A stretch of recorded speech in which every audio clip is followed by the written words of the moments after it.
English platform पे आपका स्वागत है। मैं हूँ विशाल कुमार। आज मैं आपके समक्ष एक नया विषय लेकर प्रस्तुत हुआ हूँ, हिंदी व्याकरण। आप हिंदी व्याकरण तो अवश्य पढ़े होंगे, तो आज मैं भी हिंदी व्याकरण की परिभाषा एवं भेदों का विभिन्न व्याकरण शास्त्रियों के मत के साथ व्याख्या करूँगा। हिंदी के एक महान शिक्षाविद डॉक्टर श्याम सुंदर दास जी के अनुसार मनुष्य और मनुष्य के बीच वस्तुओं के विषय में अपनी इच्छा और मति का आदान प्रदान करने के लिए व्यक्त ध्वनि संकेतों का जो व्यवहार होता है उसे भाषा कहते हैं। तो दूसरी तरफ डॉक्टर मंगलदेव शास्त्री जी का कहना है कि भाषा मनुष्यों की उस चेष्टा या व्यापार को कहते हैं जिससे मनुष्य अपने उच्चारणोपयोगी शरीर अवयवों से उच्चारण किए गए व्यक्त शब्दों के द्वारा अपने विचारों को प्रकट करते हैं। तो इस प्रकार से कई महान विद्वानों ने भाषा के संबंध में अपने विचार प्रकट किए हैं। तो अब हम आगे बढ़ते हैं प्रश्नों की तरफ। भाषा से आपका क्या तात्पर्य है या भाषा क्या है, यह एक प्रश्न है। इसका उत्तर है, भाषा वह साधन है जिसके द्वारा मनुष्य अपने मन के भावों अथवा विचारों को दूसरों से प्रकट करता है और दूसरे के मन के भावों या विचारों को समझता है। भाषा शब्द भास धातु से बना है जिसका अर्थ है बोलना। हमारे देश में अनेक भाषाएं बोली जाती हैं, जैसे हिंदी, संस्कृत, बंगला, उर्दू, तमिल, तेलुगु, मलयालम, मराठी, गुजराती, पंजाबी, उड़िया और अंग्रेजी आदि।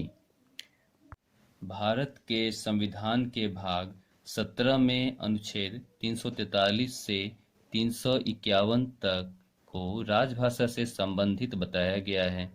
वर्तमान समय में संविधान की 8वीं सूची में 22 भाषाएं वर्णित की गई हैं, जिसके कुछ उदाहरण मैंने पहले ही बता दिए हैं। अब हम बढ़ते हैं दूसरे प्रश्न की परिभाषा की तरफ। बोली से क्या तात्पर्य है या बोली किसे कहते हैं? किसी क्षेत्र विशेष में बोली जाने वाली भाषा को बोली कहते हैं जिसका व्याकरण नहीं होता है, जैसे बज्जिका, मगधी, भोजपुरी, बघेली, बुंदेली इत्यादि। अब हम अगले प्रश्न की तरफ बढ़ते हैं। लिपि किसे कहते हैं? इसका उत्तर है, भाषा जिन वर्णों या अक्षरों में लिखी जाती है उसे लिपि कहते हैं। भाषाएं अलग अलग लिपियों में लिखी जाती हैं, जैसे हिंदी, संस्कृत, मराठी, नेपाली तथा अन्य कई भाषाएं की लिपि देवनागरी है। इसके अलावा अंग्रेजी भाषा की लिपि रोमन है।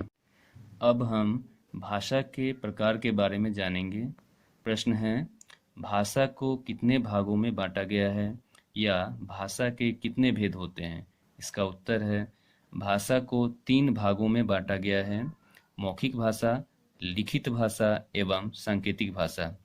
मौखिक भाषा, भाषा का वह रूप जिसे मुख से बोलकर प्रकट किया जाता है मौखिक भाषा कहलाती है। इसकी दूसरी परिभाषा है, मनुष्य के वाग्य यंत्र से निकले निरंतर ध्वनि समूह को जिसका कुछ निश्चित अर्थ हो मौखिक भाषा कहलाती है। लिखित भाषा, भाषा का वह रूप जिसे लिखकर प्रकट किया जाता है लिखित भाषा कहलाती है। इसकी दूसरी परिभाषा है, भाषा का वह रूप जिसे निश्चित संकेतों द्वारा लिखकर प्रकट किया जाता है लिखित भाषा कहलाती है। सांकेतिक भाषा, भाषा का वह रूप जिसे संकेतों द्वारा अभिव्यक्त या प्रकट किया जाता है सांकेतिक भाषा कहलाती है। इसकी दूसरी परिभाषा है, इस भाषा का प्रयोग सामान्यतः गूंगे व्यक्तियों द्वारा होता है जो अपनी अंगुलियों द्वारा अपनी बातों या विचारों को दूसरों के समक्ष प्रकट करते हैं। अगर ये मेरा वीडियो अच्छा लगा हो तो लाइक करें, सब्सक्राइब करें, कमेंट करें और शेयर ज़रूर करें। धन्यवाद।